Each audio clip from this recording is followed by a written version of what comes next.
Thank you for taking the time to speak with me, and congratulations on the project. The movie Thank is you. great.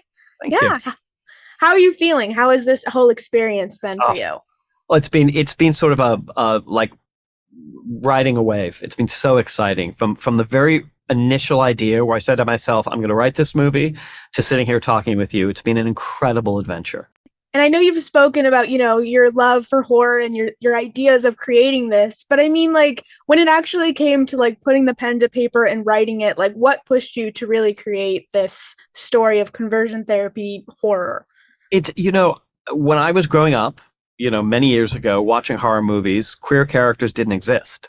Or if they did exist, even worse, they were victims or they were jokes. And it was hurtful, in a way. I wanted so much to see myself represented in my favorite genre.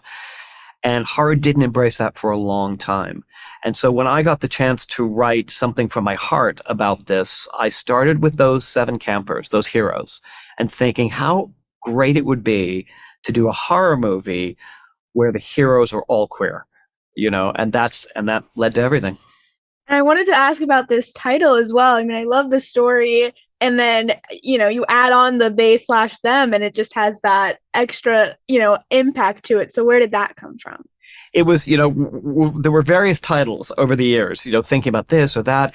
It just seemed the perfect wry way to suggest, yes, this is a slasher movie for sure, but there's also something else going on. There are questions of gender identification, sexual preference, involved. So I wish I could claim that I actually came up with the title, but I actually didn't. But the minute I saw it, I was like, oh, that is it. Well, I love it. I think it's very effective. It really tells, the audience what they're about to see. Um, and I love these characters that you've created, like you said, these queer heroes. So what was the process like of finding these actors? Well, we took a long time. When I first started talking to Blumhouse and Peacock, I said, look, this is my first movie as a director. Casting is everything. Because the one thing all the directors I've worked with and talked to said is 90% of it is casting. So I wanted to take my time casting these kids. With the exception of Darwin Del Fabro, who plays Gabriel, who I'd worked with before, they were all unknown to me. So we worked a lot. We worked a lot. There was a lot of auditioning, a lot of reading back and forth, and gradually they emerged as sort of representations of the characters, but even more so, people who'd be willing to work with me to make the characters authentic. Because I'm not trans, I'm not non-binary, I'm not African American. So I wanted actors who would engage with me to try to make the most authentic possible versions of those characters. And, our seven actors, I'm besotted with all of them. They are amazing. And I wanted to ask too, I mean, how did you get the rest of the cast with Kevin Bacon? I mean, Yeah, that was one of those rare occasions where I started writing it and I started writing Owen Whistler, the character. And I said, this is Kevin Bacon. I kept hearing Kevin's voice, I kept seeing Kevin do it because one of the things Kevin does so brilliantly is he can be so charming at one moment and then he can just let the sinister darkness sort of start coloring his words and his eyes. I just thought he's perfect for this part. And thankfully he agreed. So once when Kevin came on board as sort of our company leader, we were set.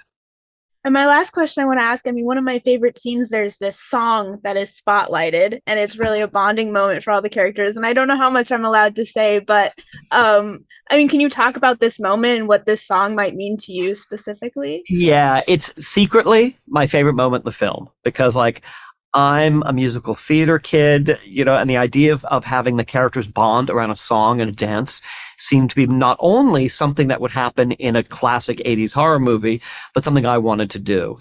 And it's a very low moment for our protagonist, for Jordan, and they are questioning themselves. So the idea of the other characters singing, "You are effing perfect just the way you are," means something for Jordan, and it meant something to me because it's what I wish someone had said to me when I was 12 or 13, that you're not like everyone else. And that's a good thing. Be who you are and be it proudly. So it's the perfect song for that moment, I believe. I love when it comes back full circle at the end too. It really just ties it all together. But thank you so much. Congratulations on the movie, and thanks for chatting with me again. Thanks. My pleasure.